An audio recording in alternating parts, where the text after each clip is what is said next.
यहाँ पे एक नाइट शो लगता है, तो नाइट शो का हम नज़ारा या तो नाइट शो देखने के लिए हम लोग जा रहे हैं अभी आप लोग देखिए, ये शराफा बाज़ार ग्वालियर का, ये शराफा बाज़ार एकदम फेमस है। यहाँ इंदौर में भी शराफा बाज़ार घूमे थे हम लोग, और यहाँ पे भी शराफा बाज़ार घूम रहे हैं दोस्तों शाम के टाइम में।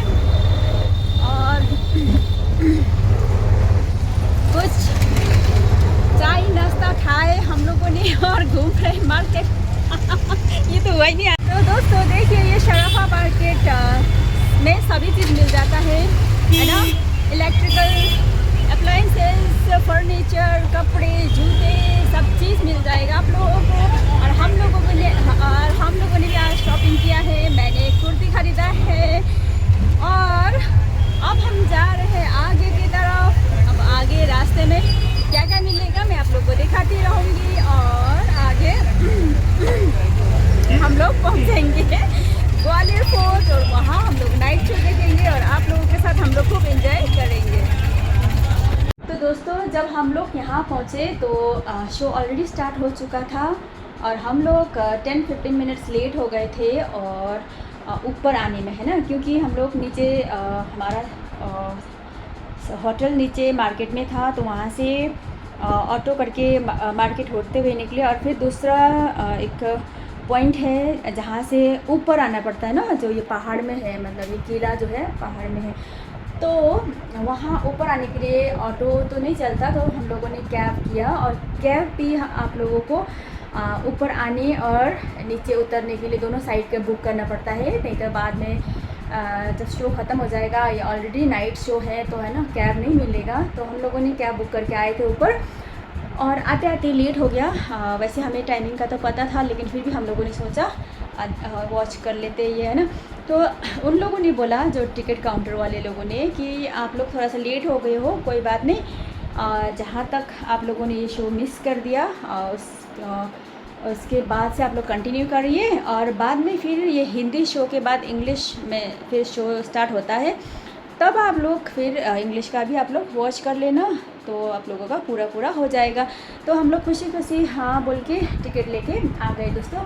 तो टिकट पड़ता है 250 रुपीज़ फॉर इंडियन है ना, पर पर्सन। एडल्ट के लिए, बच्चों के लिए तो नहीं पड़ेगा, और फॉरेनर्स के लिए लगता है 700 रुपीज़ पर पर्सन दोस्तों। लेकिन मुझे लगता है अगर कोई ग्वालियर आए घूमने के लिए तो मस्ट विजिट प्लेसेस में तो ये नंबर 1 में आता ही है ग्वालियर फोर्ट, तो है ना। अगर ग्वालियर फोर्ट आप आए घूमने के लिए तो आपको ये नाइट शो भी मिस नहीं करना चाहिए। इतना अच्छा शो है ये, मुझे इतना अच्छा लगा ये शो अटेंड करके सच्ची में दोस्तों। एक्चुअली ना दोस्तों, ये शो होता है ये ओपन में नाइट के टाइम में होता है, और ये बाहर ये ओपन एरिया में होता है, एम्पी थिएटर टाइप का ये बनाया हुआ है। हम लोग इधर के साइड में लंबा सा सीढ़िया टाइप का बनाया हुआ है, वहाँ बैठ के देख रहे हैं ये। और ये लाइट एंड म्यूज़िक शो है ना, sound light and sound show है यहाँ। साउंड सिस्टम इतना अच्छा है ना, और लाइटिंग इतना अच्छा।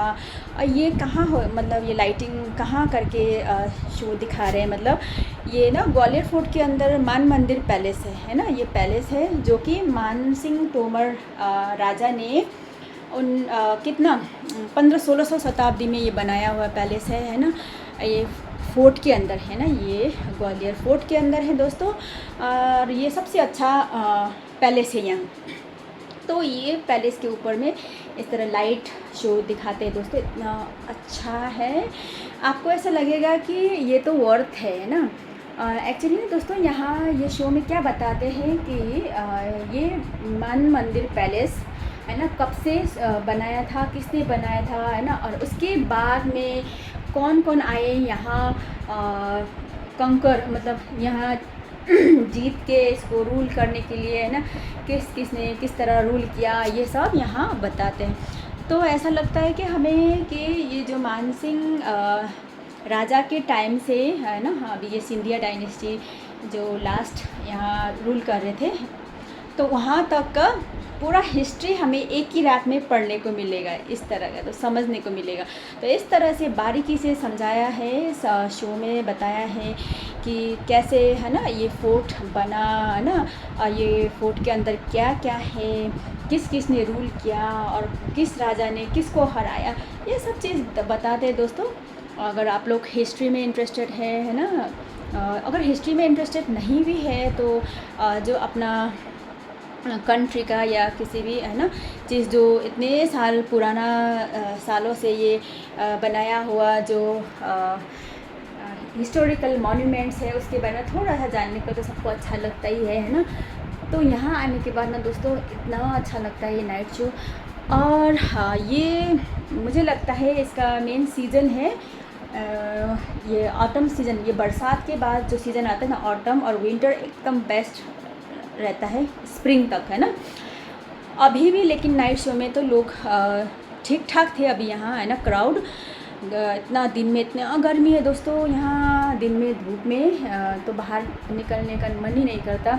लेकिन अब ये नाइट का टाइम है ना दोस्तों, ये ऊपर पहाड़ में है ना, तो ऊपर तो ऐसा लगेगा कि रात में भी कि बहुत मतलब हवा लग रही है ना, हवा चल रही है अभी, तो अच्छा लगेगा यहाँ बैठ के आपको नाइट के टाइम में एकदम ओपन एरिया में है ना, एकदम पीसफुल माहौल में ये शो देखने में आप लोगों को इतना अच्छा लगेगा।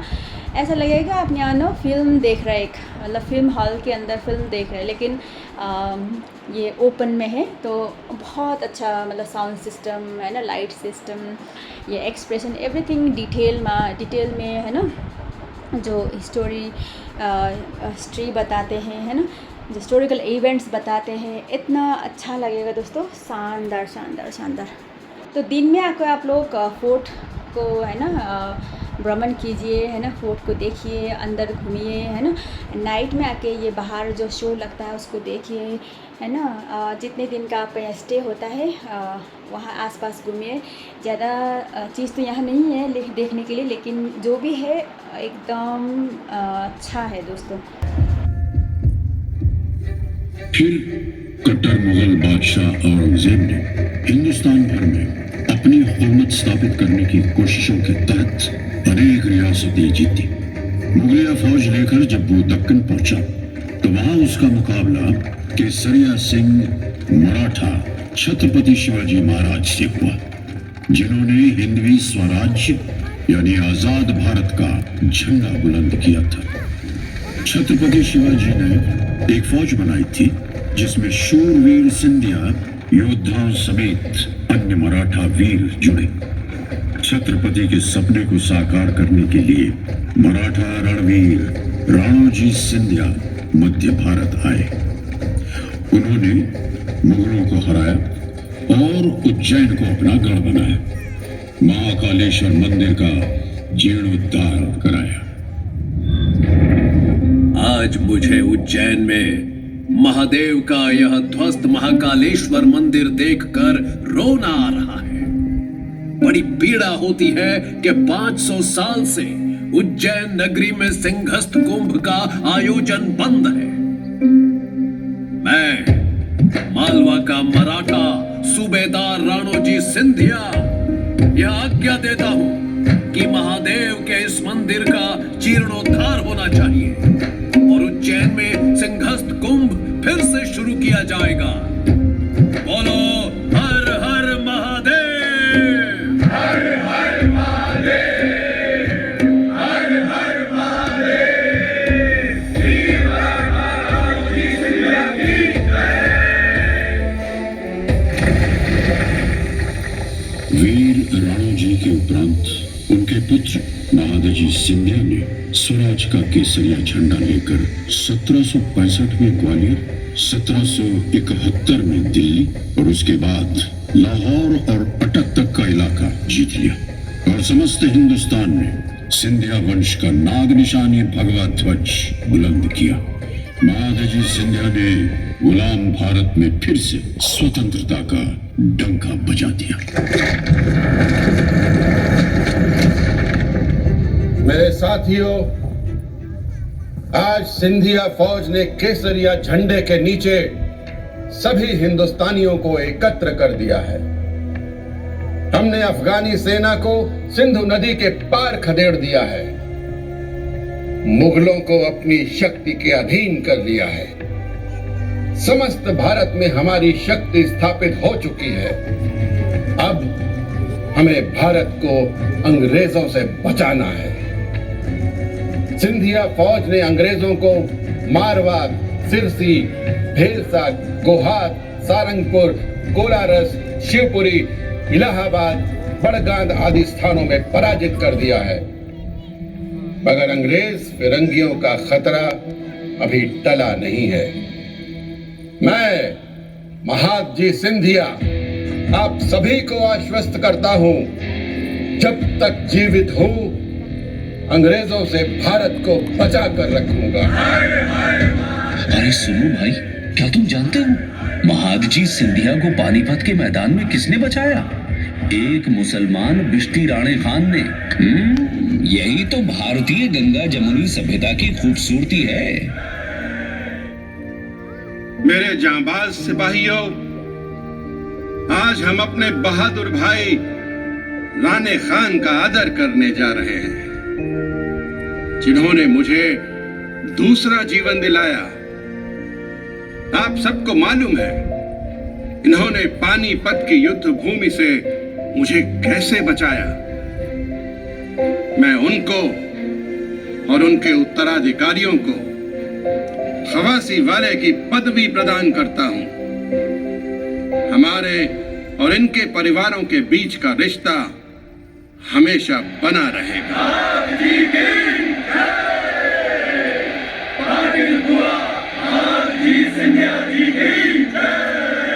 महादजी सिंधिया ने उत्तर में आज के पाकिस्तान में स्थित अटक से लेकर कटक तक हिंदवी स्वराज्य स्थापित किया। अजमेर, अलीगढ़, आगरा, दिल्ली, सरहिंद, ग्वालियर, अहमदनगर, भरूच और लाहौर जैसे अनेक शहर जीते, लेकिन आखिरकार द ग्रेट मराठा महादजी सिंधिया के वंशजों को अगर कोई शहर भाया तो वो ये शहर ग्वालियर था, जिसे महाराजा दौलत राव सिंधिया ने 1810 में अपनी राजधानी बनाया था। तुम लोग जानते हैं, हमने एक एक बहुत खास काम के लिए चुना है।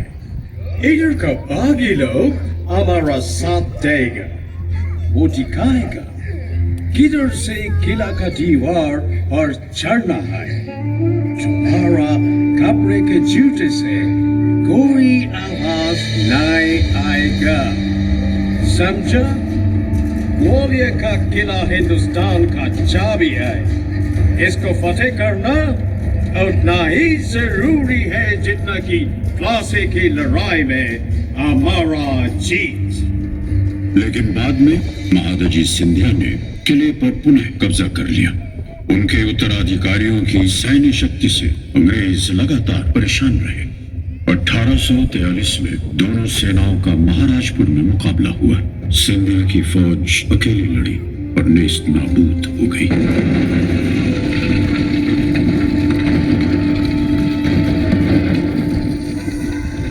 प्रगतिवादी मराठा साम्राज्य में नारी सशक्तिकरण की अद्भुत परंपरा थी, जिसमें लड़कियों को शस्त्र और शास्त्र दोनों की शिक्षा दी जाती थी।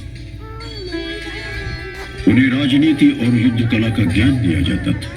इस परंपरा का अद्भुत उदाहरण थी सिंधिया परिवार की महारानी वीरांगना बैजाबाई सिंधिया।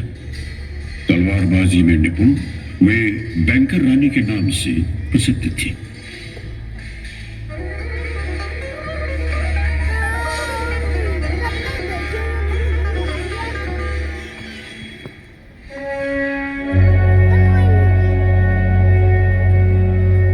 सन 1857 में एक तरफ मेरठ में मुट्ठी भर सिपाहियों ने देश भर में स्वतंत्रता संग्राम की चिंगारी जलाई, दूसरी तरफ मराठा महाराज सिंधिया के नुमाइंदों के साथ हुए गुप्त विचार विमर्श के अनुसार और उनके आमंत्रण पर वीर तात्या तोपे, राव साहेब पेशवा और झांसी की रानी लक्ष्मीबाई नेवालकर की सेनाओं ने ग्वालियर आकर विद्रोह की कमान संभाली। कहते हैं महारानी ताराबाई सिंधिया के कहने पर हमारे जांबाज महज क्रांतिकारियों के लिए सिंधिया कोषालय खोल दिया गया था।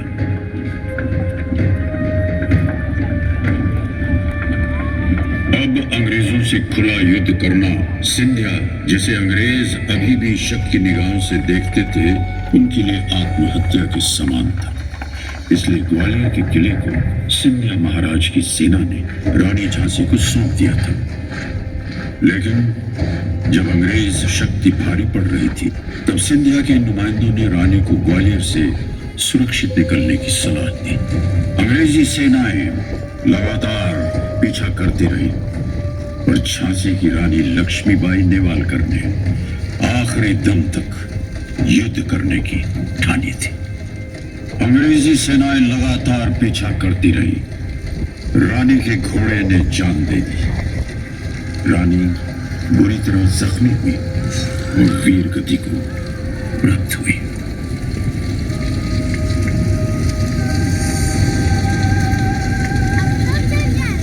बाद के वर्षों में मराठा सिंधिया राजवंश की छत्र छाया में ग्वालियर फलता फूलता रहा। उसके बाद ग्वालियर सिंधिया रियासत में कला, संगीत कला नई ऊंचाइयों को छूने लगी। आधुनिक ग्वालियर के जन्मदाता माधवराव सिंधिया प्रथम थे, जिन्होंने ग्वालियर की प्राचीन परंपरा और हिंदवी स्वराज्य के मूल्यों को आगे बढ़ाया। उन्होंने स्कूल खोले, ग्वालियर का वाणिज्यिक और औद्योगिक विकास किया, फूलों के बाग बनवाए, जो आज भी ग्वालियर को सुशोभित करते हैं। आज ग्वालियर में कई महत्वपूर्ण विकास परियोजनाएं महाराजा माधवराव प्रथम की देन है, जैसे लाइट रेलवे, ग्वालियर चमड़ा कारखाना आदि। तो इस तरह ग्वालियर की महान यात्रा भारत की आजादी के साथ जारी रही। ग्वालियर आज भी कला, सभ्यता और धर्म का एक केंद्र है। ये शहर जीवित है यहाँ बसे लोगों के कारण, यहाँ की जैव विविधता के कारण, प्रकृति के कारण और इस शहर को देखने आने वाले अनेक पर्यटकों के कारण, यानी आपके कारण। भारत के दिल में बसा ये पर्वत आपको प्रणाम करता है। तो दोस्तों, मैंने तो ये नाइट शो देख के, अटेंड करके बहुत एंजॉय किया। आशा करती हूँ आप लोगों को भी अच्छा लगा होगा। और इसी के साथ दोस्तों मैं आज का वीडियो एंड करना चाहती हूँ। आऊँगी और फिर नया नया व्लॉग वीडियो लेके, है ना। तो तब तक के लिए दोस्तों बाय बाय।